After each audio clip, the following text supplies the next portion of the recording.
kelangan kanca bala Ndara Lesmana. Luwung kula gantung kemawon menembang. Wela.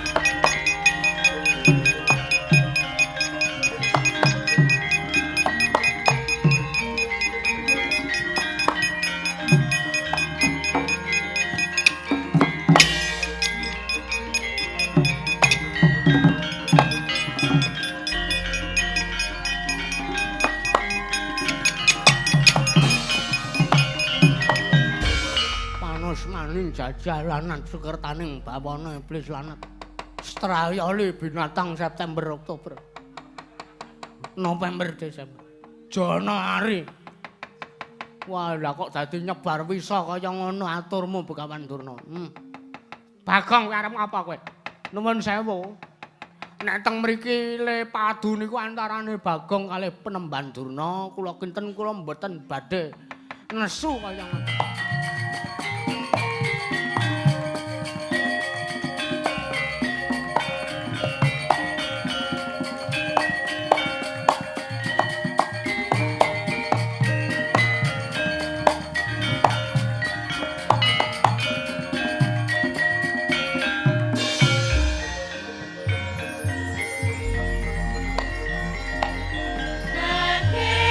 Nat langening alang jamanaka arwantan moncar tinon ler kekonang surem sorotetan wadang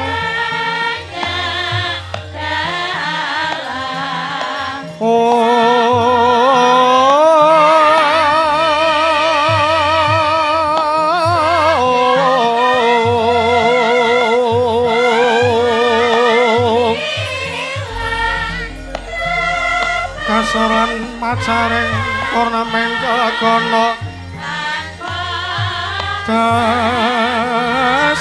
mangsa katiga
Sritinon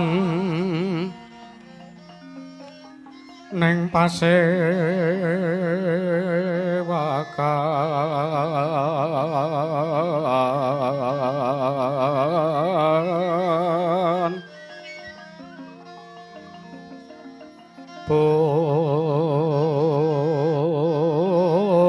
busana maneka warna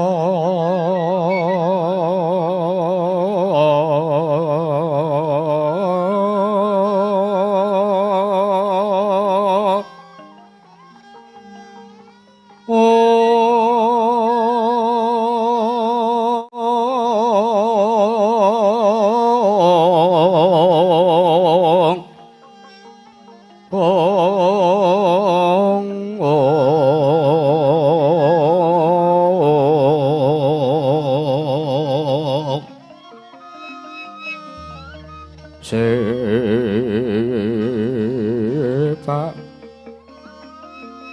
pos peteng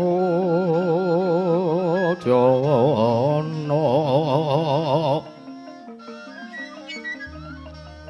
nyuwang pancera sarwa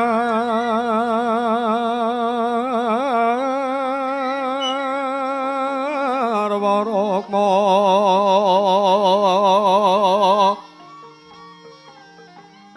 rangkeng manik nara Narawata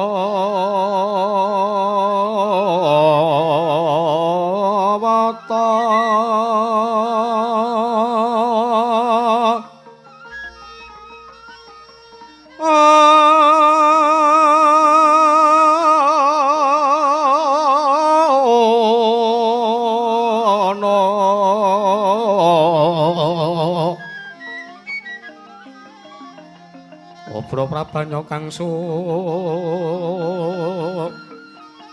mirat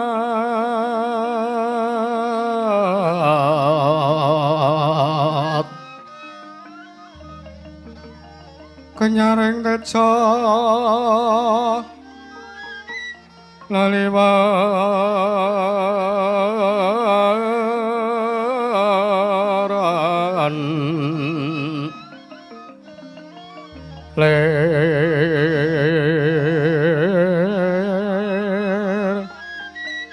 ki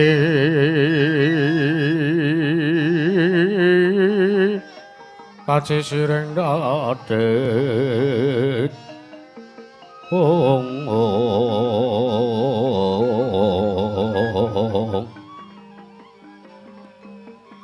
wimbo kekandha amrek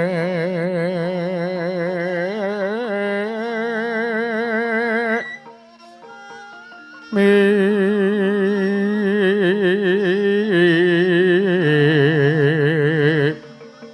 ingeng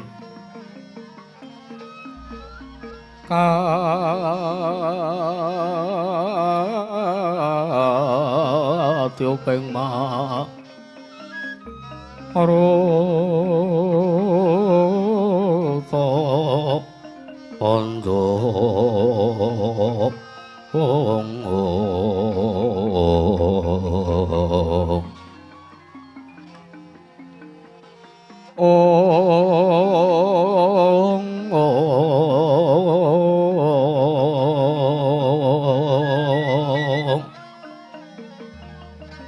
saparan mangambar kongas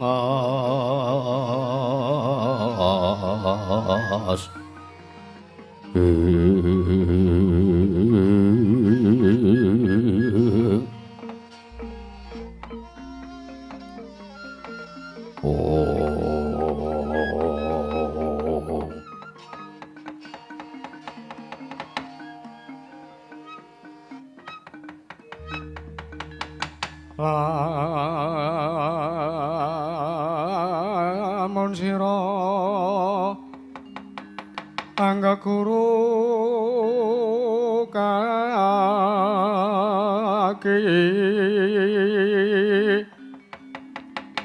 amilya manungsa kanyata ingkang becik maratabate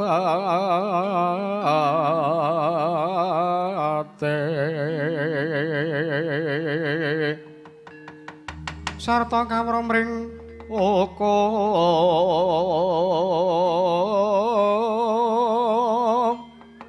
kang ibadah lan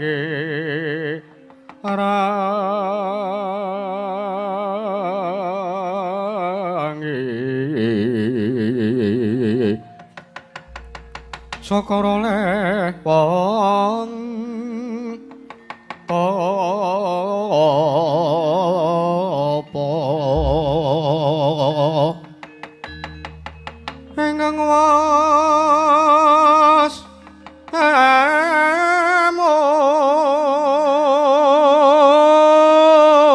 mungkol tan mikir pawehing liyan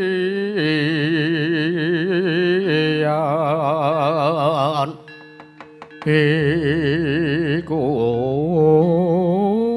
pantas Kuranana kaki sartane kawruh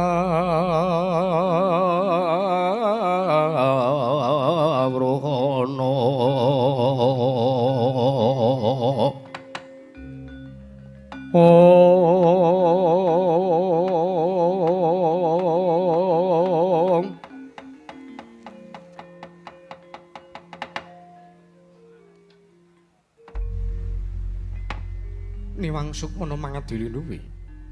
Ana sasmintan ingsun jagat wasisaning Bathara Bawana langgeng. Sinunggi tatana warat ora mengketa dhisik kadangipun Kakang ing swala bumi. Kadangipun Kakang Dimas Garbaruci Setyaki sawise Siadi sowan ngadhep ana ngarsanipun Kakang padha kanthi raharja sartane prayoga sowanmu. Tambak Yuda Singa Mulang Jaya. Nunamit pasang klimatapi. Dina pino ing miloduni dumawing tawang tuwang. Dina pino saking siku dendaning Ubathara Kangga Prabu. Kepareng paduka miji dumateng piswanipun ingkang rayi. Inggar Baruci pun Setyaki. Kepareng wilujeng piswanipun ingkang rayi. Kangga Prabu. Boten manggelangan setunggal punapa. Anggen kula sowan durga mendhak kula sirna panggih Yana Basuki. Tatan wonten rubeda setunggal punapa. Nanging dereng lan sasampunipun kepareng kula ngaturaken sembah. Sungkem pangabekti kula kunjuk sandhap padha paduka Kanjeng Kaka Prabu Indrawati. Kaka Prabu Kresna.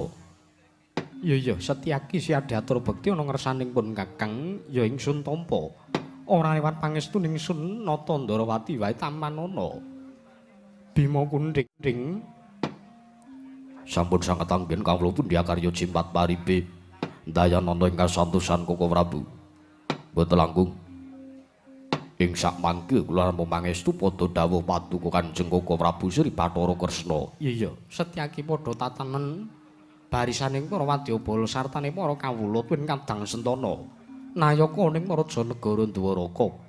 Aja nganti ingkang padha saur manuk jeneng ingsun nedya mbabarake tinanem Brahma wigatining pasewakan.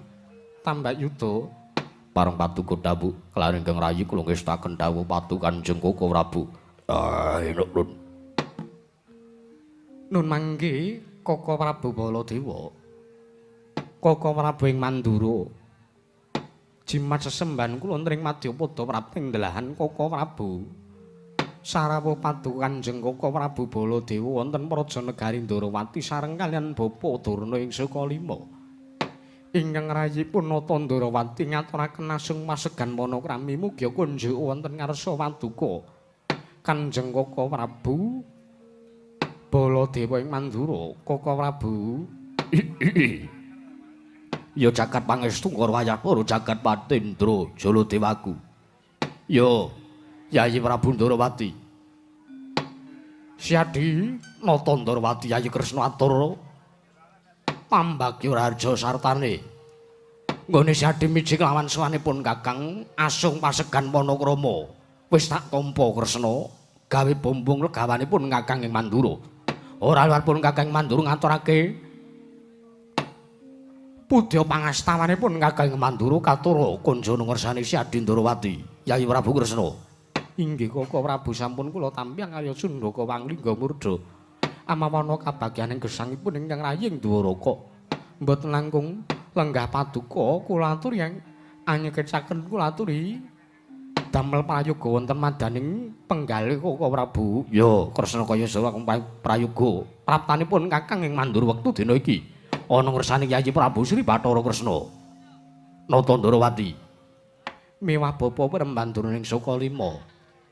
Sarawuh paduka Bapa Penembaning Sukalima ingkang putrapun Sri Bathara Kresna ngaturaken pambagya raharja kula mugi kunjuk wonten ngarsa paduka Bapa Penemban Kumbayana. Bapa Penemban lole astaka swala sila berdapa somorante tali wesi jenenge rante wong wedok metu bengi jenenge anak Prabu Ndrawati. Inggih kepareng paduka miji dumateng piswanipun ingkang Bapa ing Sukalima nggih ingkang Bapa pun Kumbayana. Samangke kula piji den piji sowan kula katimbalan wonten ngarsa paduka Prabu Sri Bathara Kresna pambagya raja sampun ingkang Bapa tampi akarya bombong dasmanahipun ingkang Bapa ing Sukalima. Namung boten langkung ingkang Bapa ing Sukalima ngaturaken salam taklim kula mugi kunjuk wonten ngarsa paduka anak Prabu Sri Bathara Kresna anak Angger Ndrawati. Bapa Penemban Durna sampun kula tampi akarya bombong dasmanahipun ingkang putra ing Dwaraka mboten langkung kaskecakna lenggah paduka Bapa Penemban Durna ing Sukalima. Bapa Penemban kula anak nan sampun mboten kerang kayogi piswanipun ingkang Bapa ing sekali mangger, anak angger Ndarawati.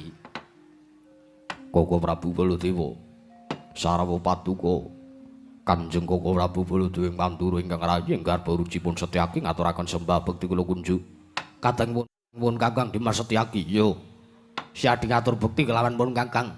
Ora liwat pangestunipun Kakang ing Mandura Tampanono. Kula nuwun sampun wonten kirangken kula pundi daturna cimat. Mugi kaskecan lenggah paduka Kanjeng Koko Prabu. Yo, kaya wis ora kurang prayoga Setyaki. Ya Setyaki tak tampa. Sapa sing ngomong? Lho. Kowe rak mbageke kowe ngatur bekti karo Begawan Durna ta Setyaki? Ora ana wong omongan. Ora sudi mbageke wong kaya kuwi. Setyaki wonten dawuh. Kowe iki mbok yo aja kaya ngono. Kaya ngono pripun? Kula kaya ngene, mboten kaya ngono. Lho engko sik. Bapa Durna iki rak priagung. Bapa Durna iki pandhita, derajate brahmana. Lah nggih.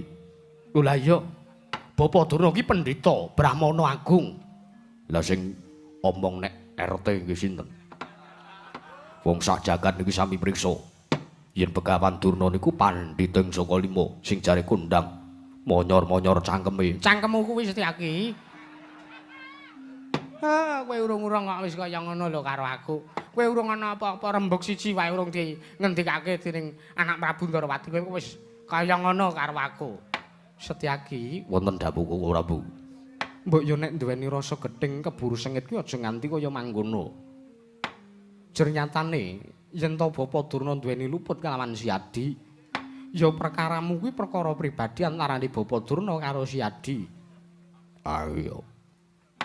Nalikane pasewakan ya aja digawa ning jroning Ndatulaya Prajanegara Ndarawati. Mengko dirampungi yen to wis rampung, wis purna jejipan pasewakan. Nanging apa kowe arep ngapa kowe? wis kono, terusno. Aku ora sudi mbageke karo kowe Begawan Durna. Oh, nuwun sewu lan angger.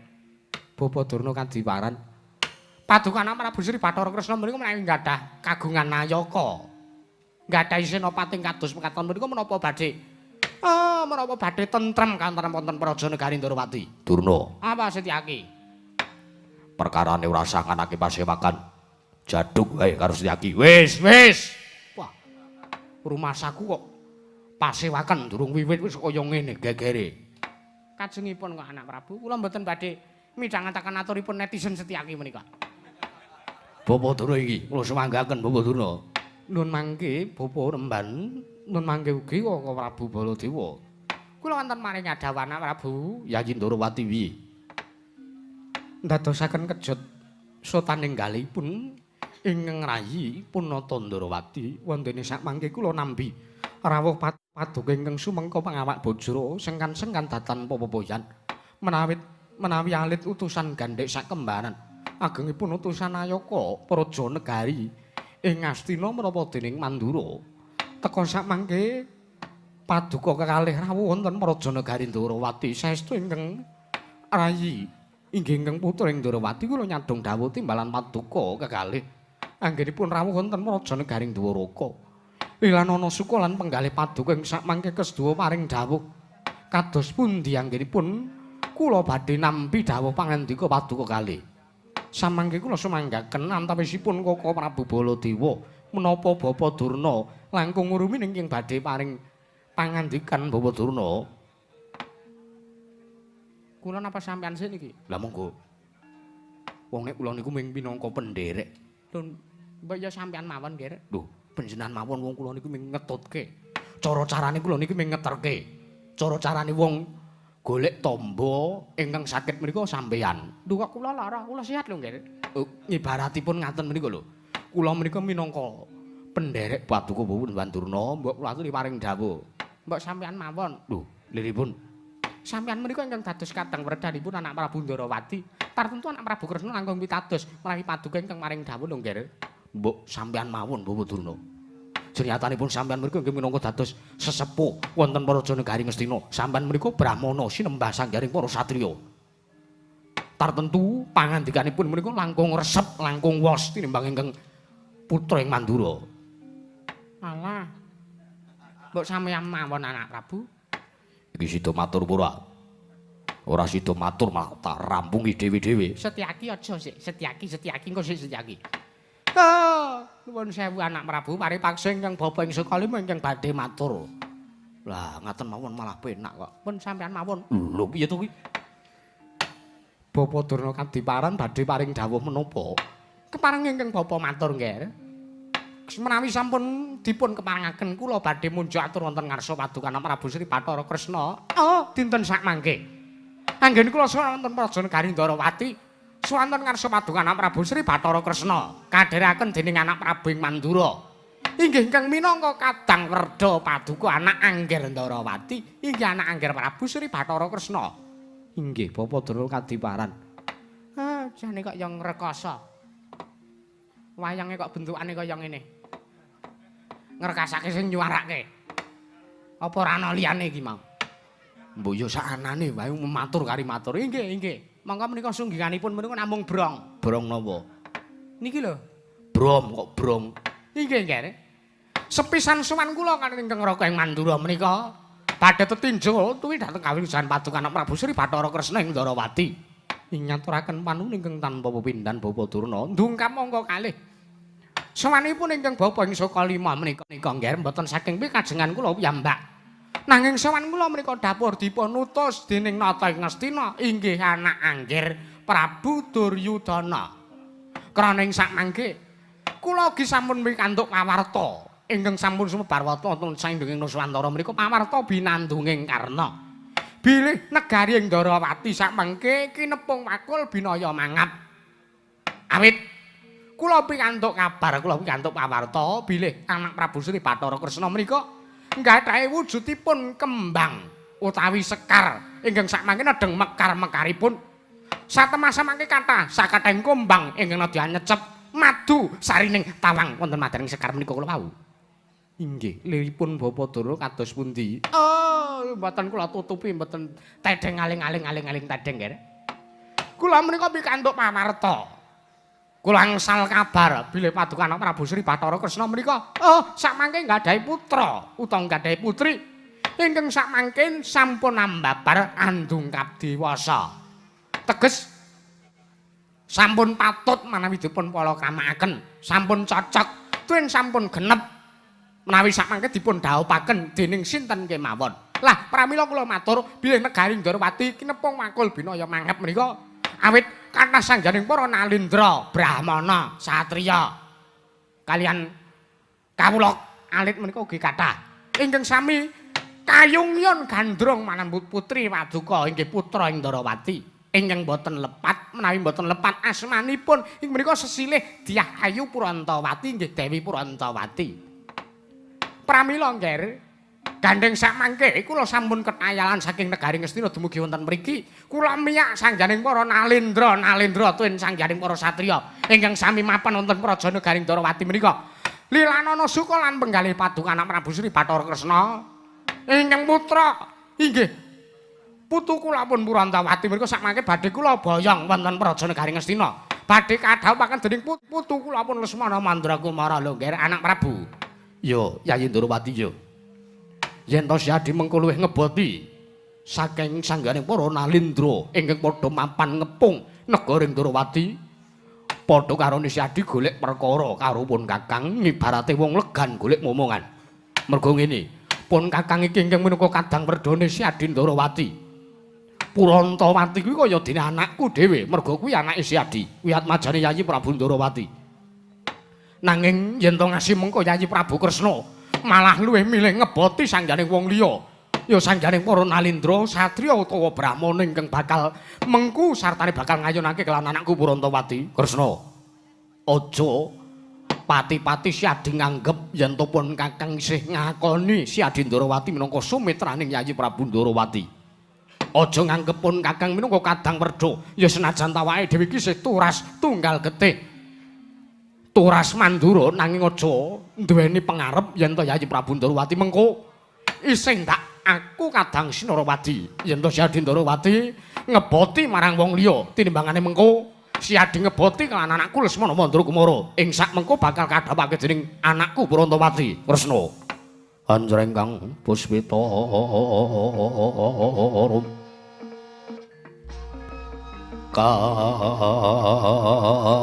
kasilireng samirana mrih Om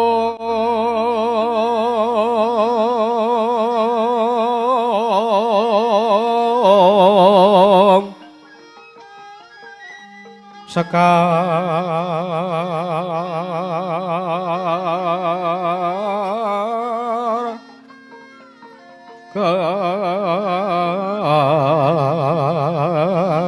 Kadung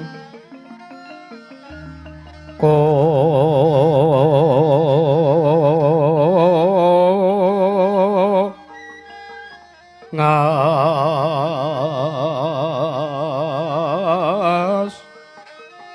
kandano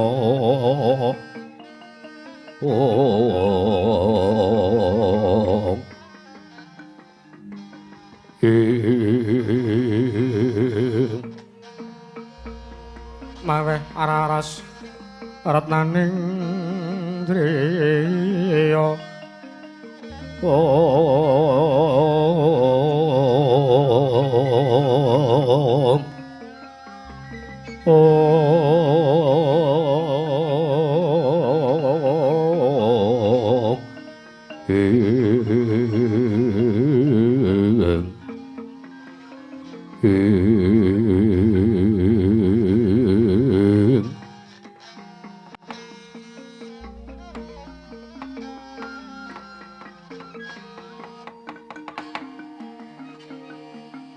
ya jagat pangestu karo wayak para jagat nun mangke bapa Penemban Durna anak Prabu Ndarawati kadiparan mbok bilih paduka ngeparengaken ingkang putra Ndarawati atur wangsulan wonten ngarsa paduka Kanjeng Kaka Prabu Baladewa tuwin paduka bapa Penemban Durna ingkang sepisan nanggepi dhateng anggen paduka bapa Durna pikantuk pawarta bineta mbok bakul sinambiwara pawarta binandunging karna ing sakmangke samya ngandharaken bilih kang putra Ndarawati anggadhahi putra utawi kula kagungan Atmaja ingkang nedheng ndungkap dewasa inggih menika pancen leres jaryatanipun sakmangke Atmaja kula inggih atmajanipun ingkang putra Ndarawati pun Purantawati sakmangke sampun cekap tuwin sampun ganep menawi badhe winengku dening sawijining satriya utawi brahmana menapa dening Nalindra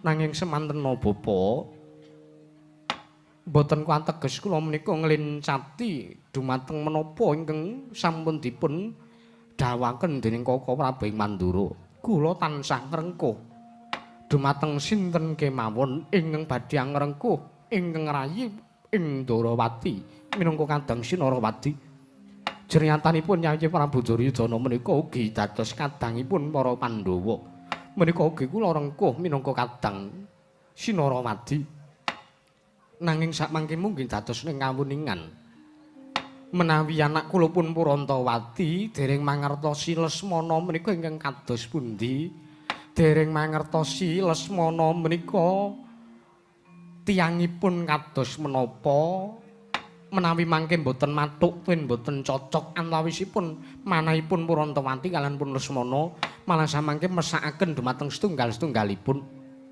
teges menawi samangke ngibaratipun tiyang nglampah tresna menika kedah keplok tangan kalih menawi asta kalih menika keplok tartentu saged mungel nanging menawi namung asta setunggal ingkang keplok tartentu boten badhe mungel menapa-menapa ngibaratipun menawi Lesmana tresna kaliyan Purantawati nanging Purantawati mboten tresna kaliyan Lesmana menika sami kemawon kosok wangsulipun mboten badhe anjuk dumateng katentreman nanging malah badhe dawah wonten juranging kasangsaran Kresna wonten dawuh Kaka Prabu Sadaya walang ati jernyatane pun kakang iki uga minangka dadi wong tuwane Purantawati tartentu mengko aku ingkang bakal dawuh kelawan anakku Purantawati. Lesmana ki wonge kaya ngene. Oh, Lesmana ki turase kaya ngene. Lesmana ki kabisane kaya mangkene. Ya jernyatane nyuwun sewu lho Kresna. Anakku ing Saroja Binangun ya Lesmana Mandra Kumara putra Ngastina kuwi pancen wiwit biyen nganti saiki, wiwit lahir nganti saiki ndungkap dewasa kuwi anakku Lesmana kuwi kedunungan sebel sial. Tegese wis bola-bali Lesmana anakku ing Ngastina kuwi kepengin mengku sawijining wanita, mesti gagar wigar tatanantuk karya. Jadi ngelingi apa ora? Nalikane Lesmana bakal mengku sartane bakal nglamar kelawan Pergiwa mesti rak yo nyatane kalah karo anakku ing Pringgondan ya kuwi Gatotkaca. Nalikane Lesmana arep mengku Pergiwati nyatane kalah karo Antareja. Arep mengku Janakawati kalah karo Antasena. Oh, nuwun sewu lho nggih anak Prabu. Lesmana menika badhe nglembuk tanggane kemawon mboten kelakon. Lesmana menika badhe mengku karo tanggane, mongko ming kletan sak omah menika mboten kelakon. Malah sampun dipun grebek. Sampun ketukup Lesmana menika niku semanten. Ning sangka pintere Lesmana anggenipun Indra. Lesmana namung wangsulan. Nuwun sewu, kula menika mboten nggadhahi raos menapa-menapa kaliyan tangga kula. Kula menika namung tumbas. Menika ingkang samangke badhe dadosaken sarana slametipun putu kula pun Lesmana Mandra Kumara. Oh, pramila kula aturi mesakaken lho, Ger. Kula aturi mesakaken. Lesmana menika bola-bali kepengin gayuh. Wanita menika samangke gagar wigar datanantuk karya. Malah nate nggih tanggane sing diincer niku ming tanggane. Kedenangan bojone. Ngantos nalika semanten wonten sawijining dinten menika wayahipun sonten. Lesmana menika ngantos dipun raupi sambel lho, Anak Prabu. Lho, menika kapan Bapak Durna? Lho, riyen nika lho, sasi Oktober. Lho. Setahun kapengker. Inggih. Kula menika ngantos mesake Lesmana niku kan diraupi sambel lho, Nger. Ah, bojone sing digendhak Lesmana niku rekane enten bakul bakso liwat niku. Lah kok ming tumbas sambele, jebulane kok. Niku kedadosane teng musala niku, Nger. Iya.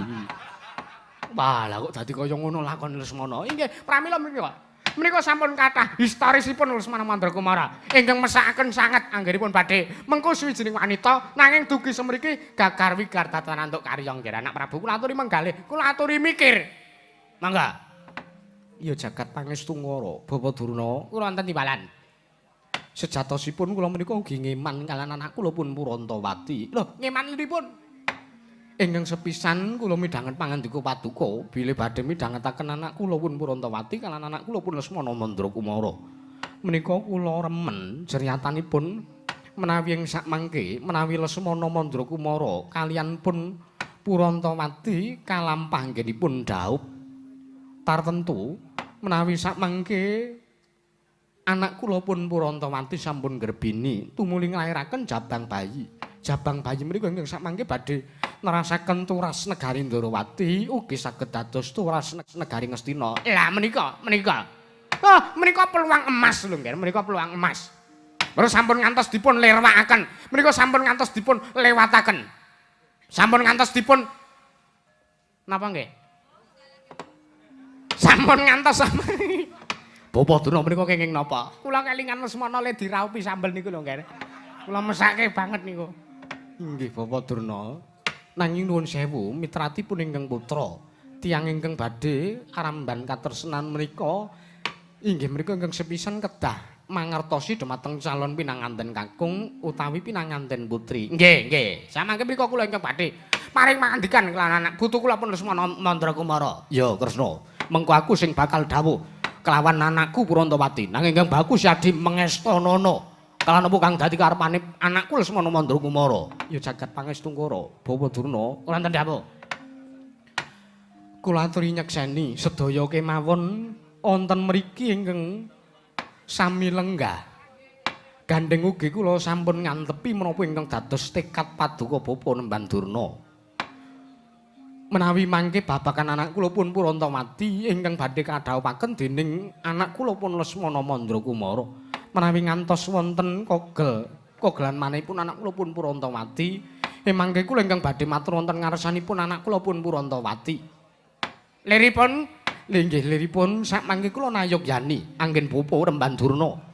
nglamar anak kula pun Purantawati sakmangke kula tampi panglamaripun Bapa Durna.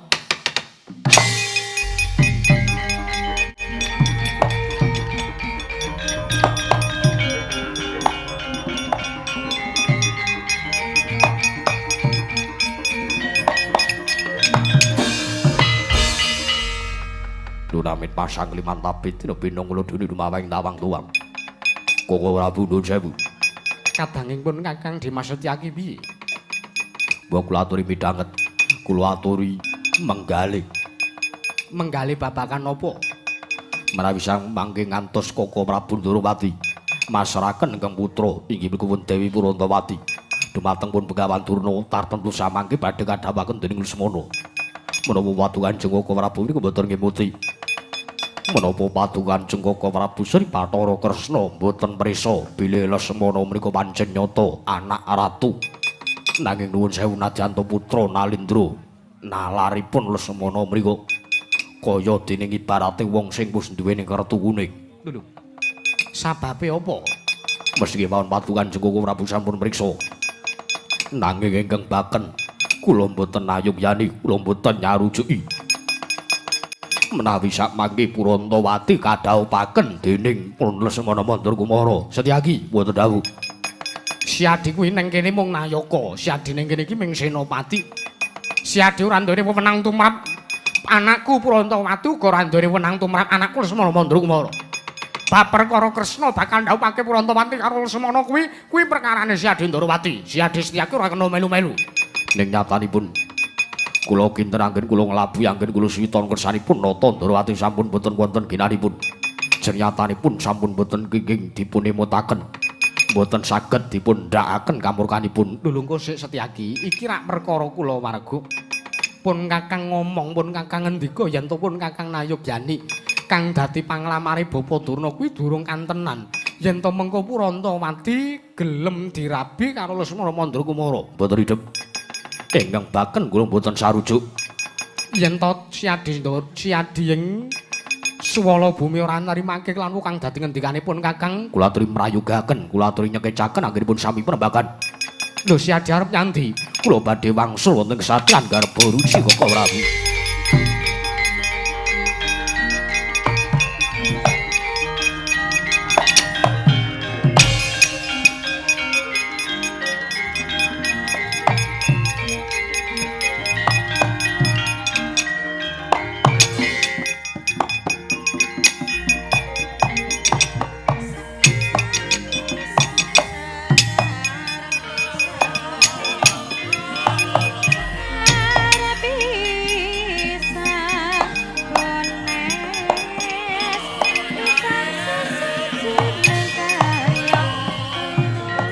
Nalendra mbok marwa sing sang katriga mulung.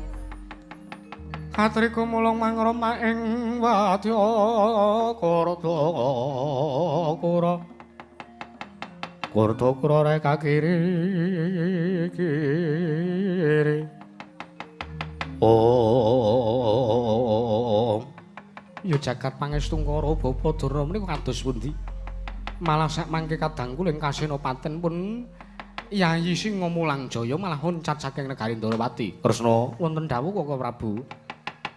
Bab perkara lungane Setyaki si Adi ora samenggalih banget. Mergo ngene.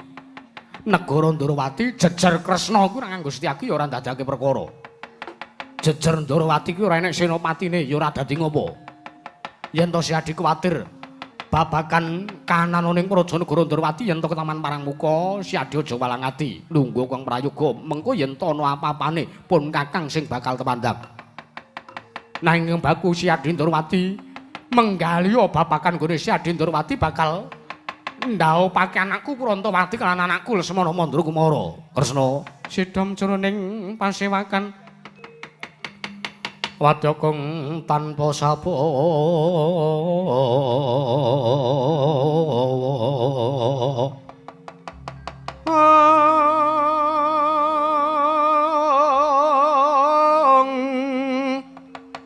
kapraban dening Sang Nalendra Tama mangon kaunengan garwa sing duka cipta Perputi mandana raras Perputi mandana raras Ong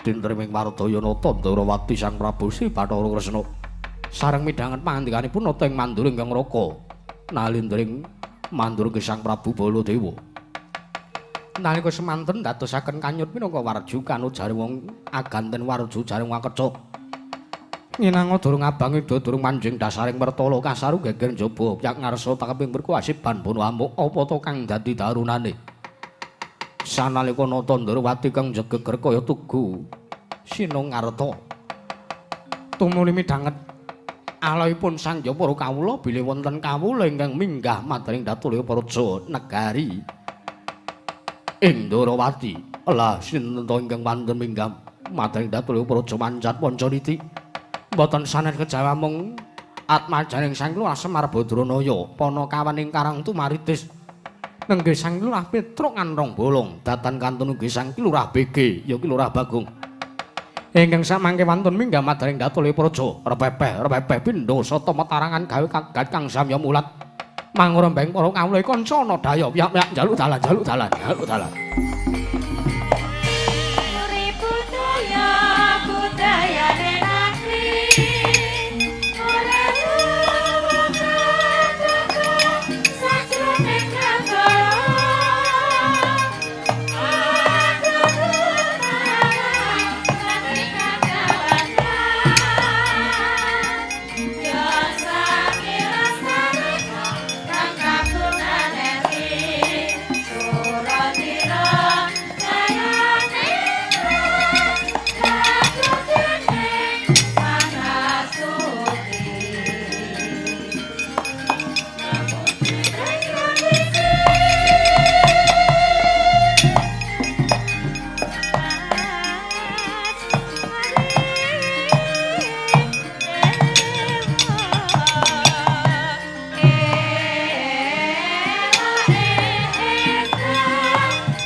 mendak alun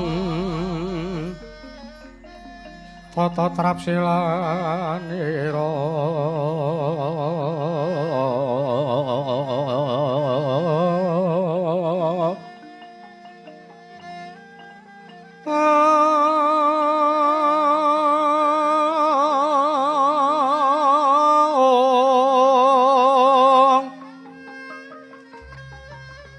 ngajamaken astanira kalih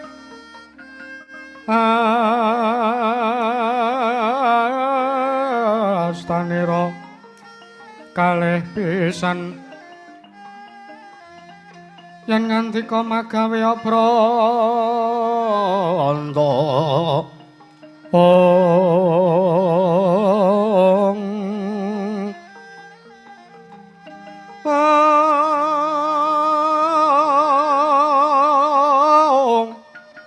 yen ngantika magawe pranta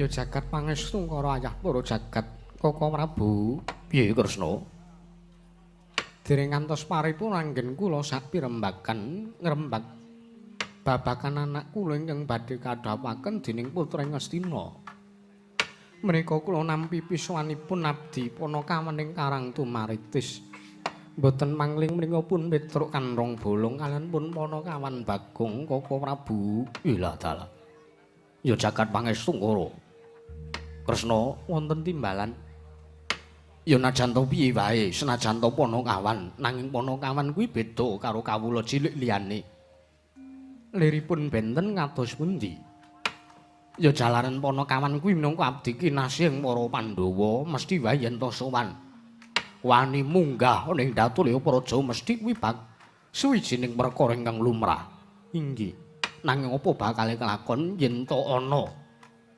kawula cilik sak liyane Panakawan ingkang wani munggah ning Datulya Praja mula kang saka kuwi Kresna Gandeng Petruk sartane Bagong kuwi gedhe labane tumrap para Pandhawa sartane Siadi sithik akeh tautate nampa pangudange Panakawan Kakang Semar sak anake marata diage praptane Petruk karo Bagong kuwi timbalana dangunen mbok menawa wigati Kresna inggih Koko Prabu Baladewa kula aturi lenggah ingkang langkung prayogi ya Kresna kaya seorang prayoga yayi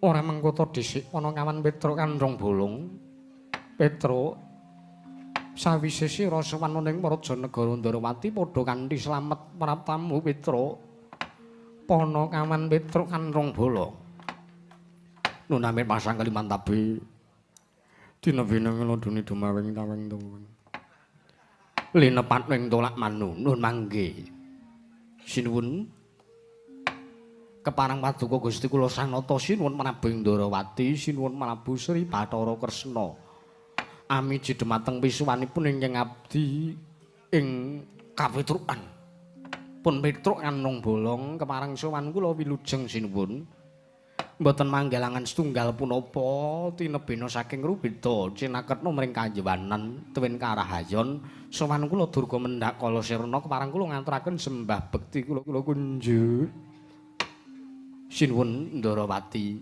ya Petruk sira atur bekti kelawan panjenenganing sun ora liwat pangestu ningsun wae tampanana Petruk kawula ninggi sampun boten kirang prayogi sinuwun prayogan monggon mulunggu sampun boten kirang prayogi Panakawan Bagong padha kanthi slamet tekamu Panakawan nuname pasang kalimantabe tinebena ngeloduni dumawing tawang towang linepat ing tolak manuk manu gong ha manu ora manuk ora manuk engko nek esuk wo ya linepat ning tolak manuk nek sinuwun Prabu Ndarawati iya Panakawan nggih paduka miji dhumateng pisuwanipun ingkang abdi pun Panakawan Bagong wilujeng sowan kula ngaturaken sembah bekti kula konja sinuwun iya Panakawan Bagong tak tampa ora liwat pangestu ningsun wae tampanana. Nek nggih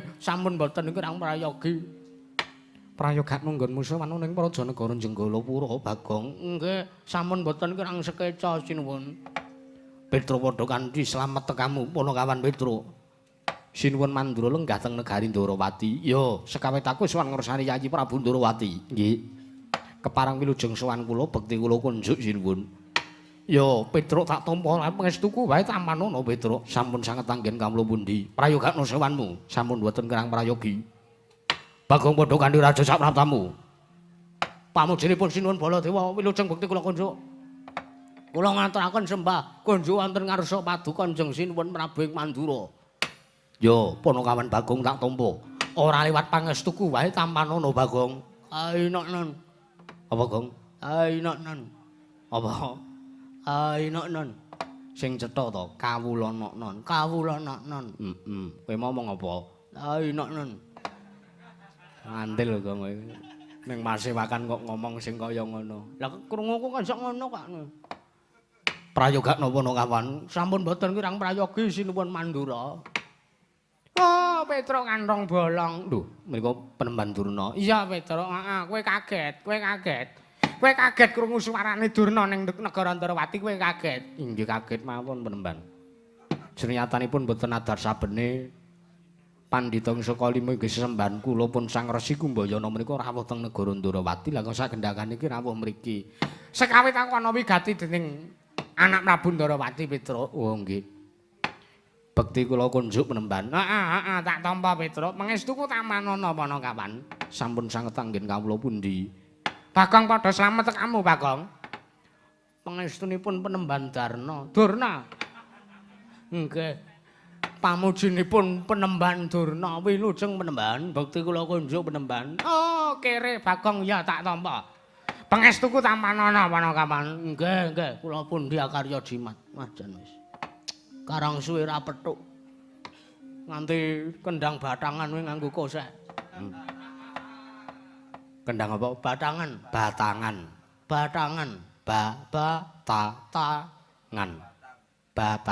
Batangan. Wah. Ya ora apa-apa karang kahanan kok ya, Gong. Heeh. Juragane mulih ya ora ninggal-ningali. Ya ora sanggresula kok ya kowe senane. Lah iya. Petro wonten dawuh sinuwun. Gawe kaget sotaningsun sowan tanpa tinimbalan wigati apa? Kepareng kula matur wonten ngersanipun Sinuwun Prabu Ndarawati. Waduh. Urung tak undurke. Lepat atur diagung pangangsa ingkang sepisan kula badhe ngaturaken tebasiti sekul binunteling ron klapa.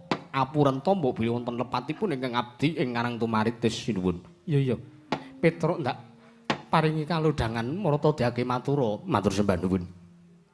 Ingkang sepisan sowan kula menika ngaturaken sembah bekti kula kunjuk sandhap pepada paduka Gusti kula Sang Nata Sinuwun Prabu Ndarawati Sinuwun Prabu Sri Bathara Kresna. Iya tak tampa Punakawan ndongkap monggo kalih. Sowan kula menika mboten dipun utus dening para Pandhawa, sowan kula mboten dipun utus dening bapak kula pun Bapak Semar menika babar pisan mboten. Nanging mligi sowan kula menika mirunggan wekdal kula ngejak kalian adik kula Bagong niki merga saking krentek niat manahipun ingkang abdi pun Petruk Kantong Bolong anggen kula taksih kemutan tansah gumawanging netra tuwin talinganipun ingkang abdi pun Petruk Kantong Bolong. Duk rikala murcanipun inggih menika wujudipun pustaka Jamus Myang Jimat Kalimasada pusaka negaring Indraprastha. Rikala semanten dipun cidra dening Dewi Mustaka Weni sakmangke ingkang saged manggihaken inggih menika pun Petruk Kantong Bolong. Lah, malah sak mangke anggen kula manggihaken wujudipun pustaka Jamus Myang Jimat Kalimasada menika kula ampil riyin, kula silih riyin, kula golung adoh riyin, kula madeg wonten salah sawijining negari, kula madeg Nalendra. Jejuluk pun Prabu Bel Geduel Beh nalika semanten menawi paduka ngemuti dhumateng lelampahan Petruk dadi ratu. Iya Punakawan. Inggih. Lah malah nalika semanten Sinuwun Ndarawati Gusti kula Sinuwun Prabu Sri Bathara Kresna ugi ngawontenaken sayembara nggadahi kekudangan Saderengipun kula manggihaken wujudipun pustaka Jamus Hyang Jimat Masada, sinuwun Ndarawati nggadahi kekudangan, nggadahi ujar, nggadahi janji kalian Petruk Kantong Bala. Kula tasih kemutan banget lho niki. Ya jagat pangestu ora. Ora sah tok tiroke. Wah, mboten wong sakniki niku akeh undhak ing pawarta. Mengke malah dikirane Petruk gawe-gawe malah dikirane Petruk ngapusi. Nalika semanten paduka paring dawuh sinuwun. Sapa ta wae ingkang bisa nemokake wujuding pustaka Jamus Hyang Jimat Masada. Nek wedok tak pek anak, nanging yen lanang tak pek anak mantu, mengku anakku ingkang jenenge Purantawati. Lah, kamangka kula pikantuk kabar statuse kanca-kanca kula niku sami ngrubut ngepung negari Ndarawati. Bilih ingkang putra inggih Gusti Ayu Purantawati menika sakmangke sampun dungkap dewasa, teges mboten dangu malih badhe dipun wengku garwa dening suwijining priya. Lah, kamangka nuwun sewu, sampean pun paring dawuh kaya ngoten. Kamangka dereng mangtepati janji kula, dereng mangaturi, dereng mang sendikane ingkang menungko dados ujar sampean piyambak. Lah, sowan kula menika sinuwun walih-walih menapa kula namung badhe ngebon-bon enjang jejawas wonten, tegesipun menika grimis. Grimis menika kosok balinipun ngemis. Kula badhe ngemis dumateng paduka Gusti kula Sang Nata Sinuwun Prabu Ndarawati. Lilanana suka lan penggalih paduka, kula badhe nyuwun janji paduka. Kula badhe nagih janjinipun Sinuwun Ndarawati. Ingkang rikala semanten sampun dipun janjiaken kaliyan Ponakan Petruk Kantong Bala. Sakmangke kula aturi ndhawuhaken ingkang putra, ingkang putra mantu ing kapetrukan inggih karang tumaritis pun Petruk Kantong Bala kadhawuhaken dening ingkang putra inggih menika Gusti Ayu Purantawati inggih calon bojo kula, my love, my honey. Kok nganggo my honey barang honey pintu apa udu? Calon bojo kula. Sisian kula inggih calon garwanipun, calon sih-sihmahipun ingkang abdipun Petruk Kantong Bala sinuwun. Kakatrisang kapirang urinang kul kinempit-kempit. Dosang retnaning bawana.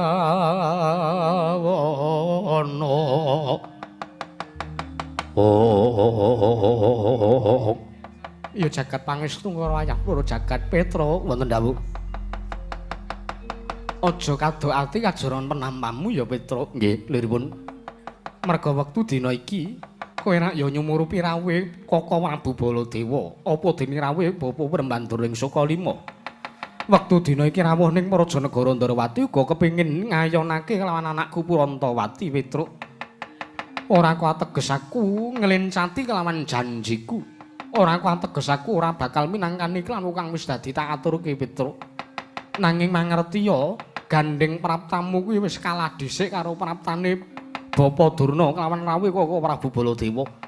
Paripaksa wektu dina iki panjenenganing sun wis keparenganku kuwi sartane mesthekake.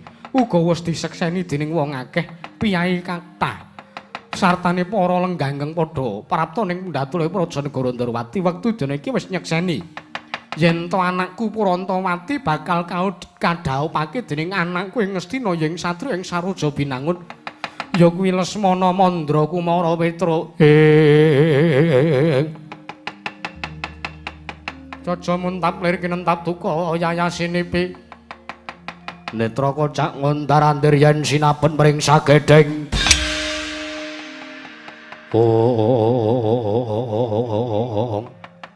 Nuname pasang Kalimantabe tinebena ing Laduni tinebena saking siku dendhaning para Jawata. Sinuwun Ndarawati, Petruk kepiye? Waduh. Jane eman-eman lho sinuwun. Eman-eman kepiye Petruk? Ingkang sepisan sampean menika Nalindra Gong Binatara. Iya, Nalindra Ndarawati kamangka titis Sang Hyang Bathara Wisnu. Kamangka pangendikaning Nalindra menika sabda Brahmana Raja.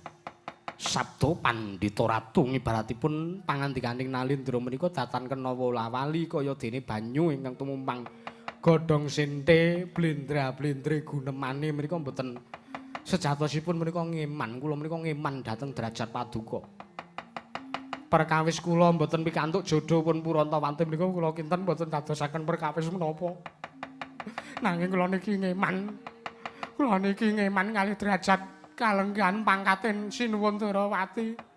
Ingkang sampun kondhang kaloka wonten saindenging Nuswantara jagat menika sampun nyekseni bilih nata Darawati menika nalindra ingkang titis Sanghyang Bathara Wisnu inggih titis Sanghyang Bathara Suman nanging menapa badhe nglampahan cariyosipun ana nalindra titis Sanghyang Bathara Suman kok ngendikane ora kena diugemi ngendikane ora isa di jak kompromi niku nek cara kula isin nek cara kula isin banget tur melih nuwun sewu putra sampeyan inggih calon bojo kula pun Purantawati niku ayune ndak ngejone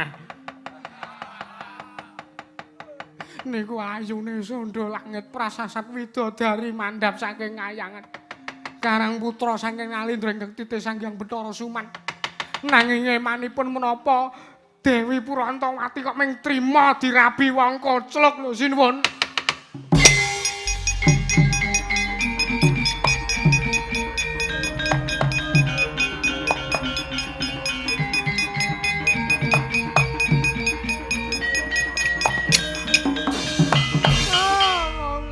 Astaka swala swaru gembol sumorante. Hawela gamanaga kula goplit kantil butuh ing selikur. Panakawan Petruk kantong bolong. Menika penemban Durna. Petruk iya. Oh, aja kaget wae paksaku sing menehi wangsulan karo kowe ya Panakawan. Nggih. Mboten napa-napa. Kula ngerti kok sampean mung arep nesu-nesu. Kula ngertos nek sampean mung arep ora trima. Merga sampean midhanget ing dadi aturipun Petruk bilih Lesmana Mandra Kumara menika wong koclok. Nggih, kula bloko. Jujur kula niku ora kali teges kula ora seneng kalih Lesmana. Ora kok teges kula menika sengit kalian Ndara Lesmana menika babar pisan mboten. Wong Ndara Lesmana menika saben royal ngejak Petruk. Masa kula ya trima ing sak mangke badhe medhot tali silaturahmi antawisipun kula kalih Ndara Lesmana. Kula ngawon kok penemban kula ngawon. Kula menika ngrumaosi bilih kula namung kawula alit. Tinimbang kula sak mangke mboten kelakon dhaup. Kaliyan pun Dewi Purantawati malah kula mengke uga kelangan kanca bala Ndara Lesmana. Luwung kula gantung kemawon menembang. Wela.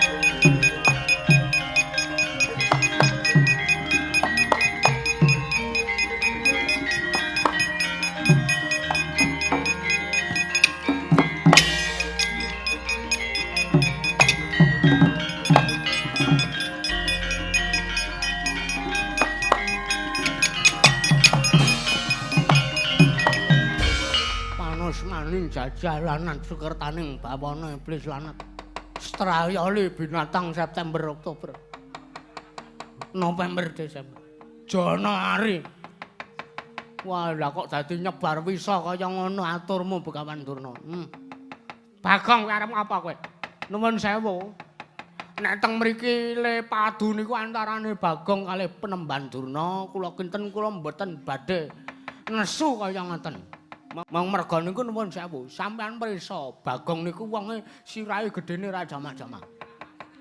Sampean prisa nek Bagong niku ikete ukuran 7-8.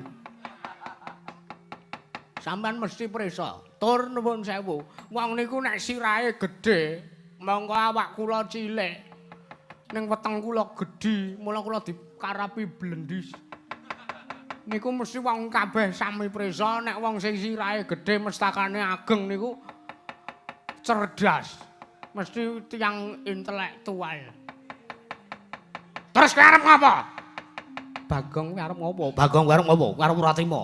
Mboten kula trima mawon kok. Kula mung ngajeng matur lho Penemban. Oh, Bagong kowe arep ngomong apa Panakawan? Merga praptamu iki wis kalah dhisik. Tekamu wis kalah dhisik karo praptaku karo praptane anak Prabu Baladewa. Nggone bakal nglamar kelawan Dewi Purantawati. Tur meneh ngene. Nalika semana anak Prabu Sri Bathara Kresna kuwi uga wis ngeparengake sarta wis nayogyani yen to putuku Purantawati bakal sida didhawuhake dening anakku. Ya putuku. Ya putra Angastina ya ki putuku Lesmana Mandragumara. Nggih, Penemban, nggih kula ngertos kok. Ning kula mung nyuwun tanggung jawabe sampean. Kula mung nyuwun tandang gawene sampean. Nek nganti niki mengke Petruk mulih gantung tenan. Niki perkarane udu lupute Petruk ning lupute sampean. Lho, ora iso. Kowe kok dadi nglupute karo Begawan Durna? Lupute Begawan Durna ki apa? Mergo kuwi perkarane Petruk karo perkarane anak Prabu Ndorowati. Lah kok dadi kowe melu-melu. Kowe ngeret-ngeret karo Begawan Durna. Lho nuwun sewu, Petruk mau rak pun matur to. Ngendikaning Nalendra menika sabda Brahmana Nalendra. Teges sabda Pendhita Ratu.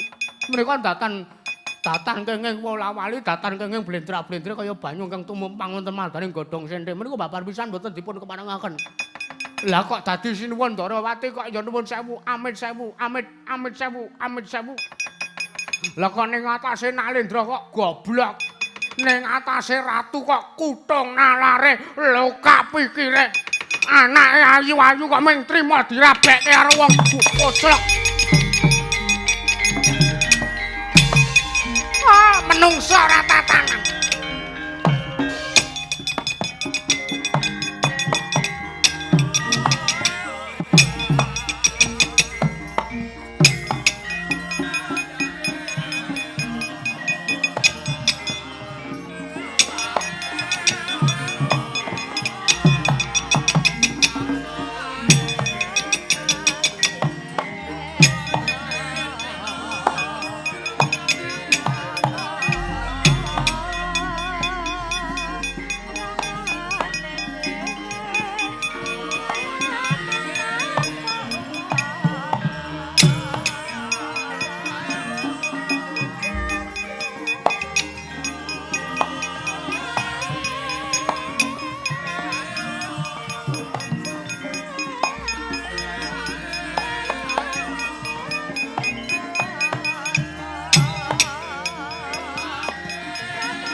Ya jagat pangestu ngoro wayah proro jagat kriwikan dados grojogan guyon dados tangisan Koko Prabu piye Kresna